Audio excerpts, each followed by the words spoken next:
ठीक है, ये पॉइंट क्लियर हो गया। तो ये अपन ने बात कर ली किसकी, थोड़ा सा अपन ने न्यूक्लियस स्पिन की बात की। अब अपन बात करते हैं magnetic momentum, magnetic momentum of nucleus.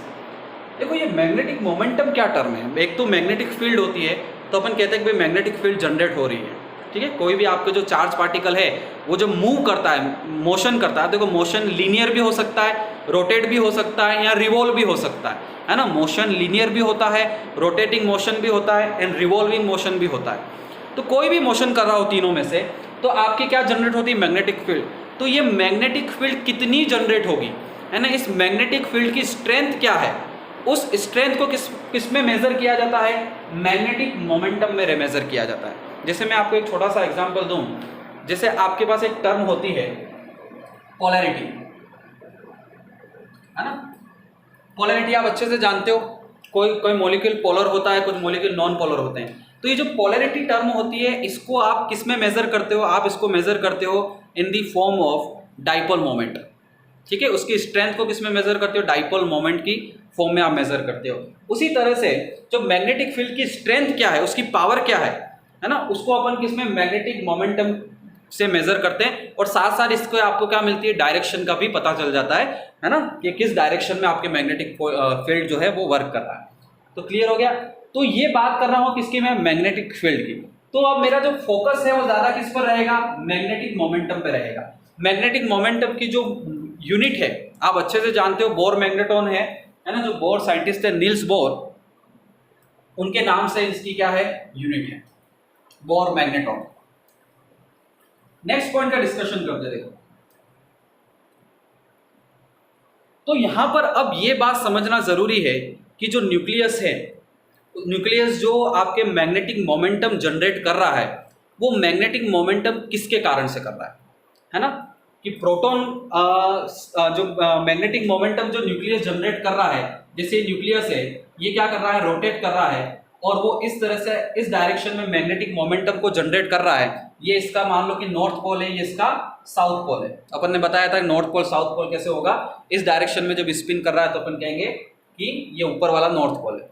तो ये जो मैग्नेटिक मोमेंटम जनरेट कर रहा है, ये किस कारण से कर रहा है, कि ओनली प्रोटॉन के कारण जनरेट हो रहा है, क्योंकि proton is a charge particle, है ना। तो चार्ज पार्टिकल जब भी रोटेट करता है या मोशन करता है तो मैग्नेटिक फील्ड या मैग्नेटिक मोमेंटम जनरेट हो रहा है। तो न्यूक्लियस जो मैग्नेटिक मोमेंटम जनरेट कर रहा है वो सिर्फ प्रोटॉन की वजह से हो रहा है, या फिर केवल न्यूट्रॉन की वजह से हो रहा है, या प्रोटॉन और न्यूट्रॉन दोनों के कारण से हो रहा है, ठीक है।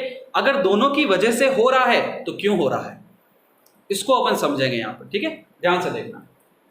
अब ये समझना क्यों जरूरी है, ये समझना इसलिए जरूरी है कि आगे जाके जब आप एनएमआर के रूल्स की स्टडी करोगे तो वहां पे जब आप पढ़ोगे कि इनएक्टिव एटम, है ना, इनएक्टिव न्यूक्लियस, एक्टिव न्यूक्लियस, तो ये आपको पता चलेगा कि कौन सा इनएक्टिव होगा और कौन सा एक्टिव होगा, वो इसके बेस पर ही आप पता लगाओगे।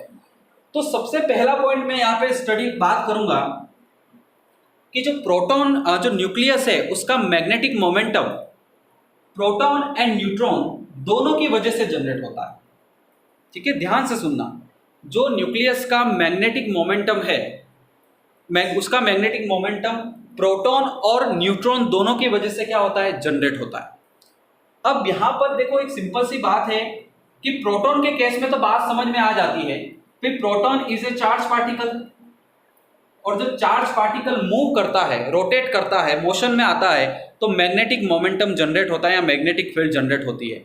बट प्रॉब्लम कहां पर है, आपके न्यूट्रॉन में। तो ये न्यूट्रॉन कैसे कर सकता है, जैसे यहां पर मैं अगर इस न्यूक्लियस को थोड़ा बड़ा बना दूं, और उस न्यूक्लियस में मैंने यहां पे बना दिया ये proton particle, this is neutron particle.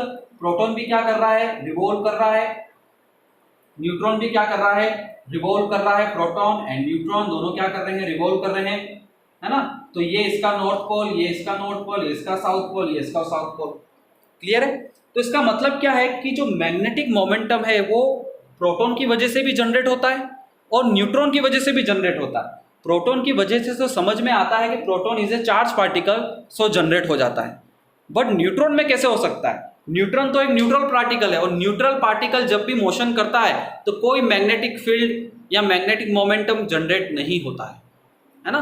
But यहाँ पे ऐसा नहीं हो रहा। ये पहली बार आप बात सुन रहे होगे, ये पहली बार कहीं आपके सुनने में आया होगा कि न्यूट्रल पार्टिकल जब रोटेट करता है, मोशन करता है, तो भी मैग्नेटिक फील्ड जनरेट हो जाता है ना। अब ऐसा क्यों हो रहा है, इसका रीजन समझो। देखो, तो इसका कारण कहाँ छुपा है? तो इसका कारण छुपा है आपके क्वार्क में। किसमें छुपा है? क्वार्क। ओके, इसका कारण कहाँ पे छुपा है? तो इसका कारण आपके छुपा है क्वार्क में। अब क्या छुपा है देखो, तो मैंने कहा था कि जो प्रोटॉन और न्यूट्रॉन होते हैं वो किससे बने होते हैं? क्वार्क से बने होते हैं। तो मैं प्रोटॉन को यहां पर अलग से बना रहा हूं, देखो ध्यान से, यहां पे बना देता हूं। ये मैंने बनाया प्रोटॉन पार्टिकल। अब ये जो प्रोटॉन है वो किस तरह से होता है, देखो ध्यान से। तो प्रोटॉन में आपके कुछ इस तरह से क्वार्क पार्टिकल होते हैं कि इसमें दो तो कौन से क्वार्क पार्टिकल होते हैं? अप। इसमें होते हैं दो up particle, up quark particle, और एक पार्टिकल होता है कौन सा? Down quark particle. प्रोटॉन में प्रोटॉन आपके बना होता है दो अप क्वार्क से एंड एक डाउन क्वार्क से। क्लियर है? एंड आपके जो न्यूट्रॉन है वो बना होता है किससे? ये बना होता है दो डाउन क्वार्क से और वन अप क्वार्क से। ये इससे बना होता है। ठीक है, फिर से समझना ध्यान से कि प्रोटॉन और न्यूट्रॉन, न्यूक्लियस का जो मैग्नेटिक मोमेंटम है प्रोटॉन और न्यूट्रॉन दोनों की वजह से जनरेट हो रहा है। तो proton is a charge particle, तो वो न्यूक्लियर मैग्नेटिक मोमेंटम जनरेट करेगा, ये बात समझ में आती है। पर प्रोटॉन न्यूट्रॉन की बात समझ में नहीं आती है। तो इसका क्या आंसर होगा या इसको कैसे समझें? तो अपन कहते हैं कि भाई जो प्रोटॉन है वो किससे बना होता है? क्वार्क से बना होता है। न्यूट्रॉन भी किससे बना होता है? क्वार्क से बना होता है। प्रोटॉन में दो अप क्वार्क और एक डाउन क्वार्क होता है, और न्यूट्रॉन में दो डाउन क्वार्क और एक अप क्वार्क होता है। ठीक है, और ये जो क्वार्क पार्टिकल होते हैं ये भी कैसे होते हैं? चार्ज होते हैं। कैसे पार्टिकल होते हैं? चार्ज पार्टिकल होते हैं। तो इसमें चार्ज कितना होता है देखो, तो जो डाउन क्वार्क है इस पे -3 चार्ज होता है। कितना चार्ज होता है? -3। और जो अप क्वार्क होता है उस पे कितना चार्ज होता है? 2/3 का चार्ज होता है। ठीक है, उसी तरह से यहाँ पे जो अप क्वार्क है उस पे कौन सा? 2/3 का चार्ज होता है, और डाउन क्वार्क पे कितना होता है? -3 का चार्ज, -1/3 का चार्ज होता है। तो जब आप कैलकुलेट करोगे, है ना, जब आप ओवरऑल चार्ज को कैलकुलेट करोगे तो प्रोटॉन का चार्ज कितना आता है? +1, एंड न्यूट्रॉन का चार्ज कितना आता है? 0। तो इस कारण से अपन क्या बोलते हैं कि proton is a positively charge particle. क्यों? क्योंकि इसके अंदर जो क्वार्क है उसका जो ओवरऑल चार्ज का कैलकुलेशन है, उसकी चार्ज का जो सम है वो कितना आता है? +1 आता है। और neutron is a neutral particle. क्यों बोलते हैं ऐसा?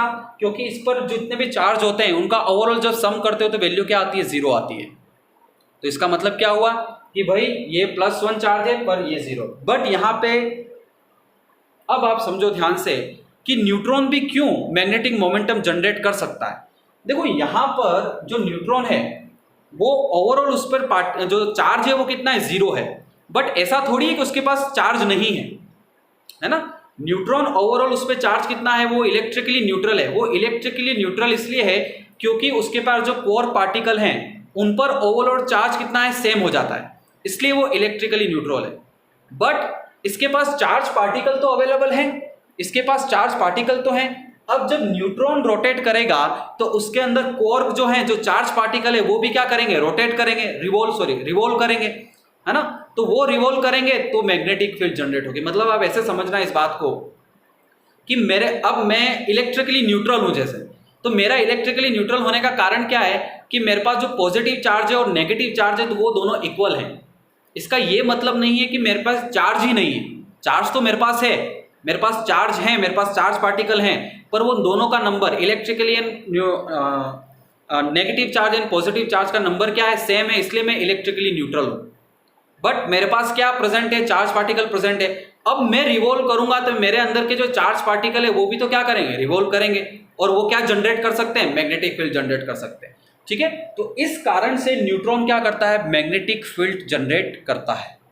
ठीक है, क्लियर होगी बात। तो यहां पर न्यूक्लियस का जो मैग्नेटिक फील्ड है वो प्रोटॉन और न्यूट्रॉन दोनों की वजह से जनरेट होता है। ये बात आपको ध्यान रखनी है, और यही कॉन्सेप्ट आपको आगे काम आएगा ये डिसाइड करने में कि कौन सा न्यूक्लियस NMR एक्टिव है और कौन सा न्यूक्लियस NMR इनएक्टिव है।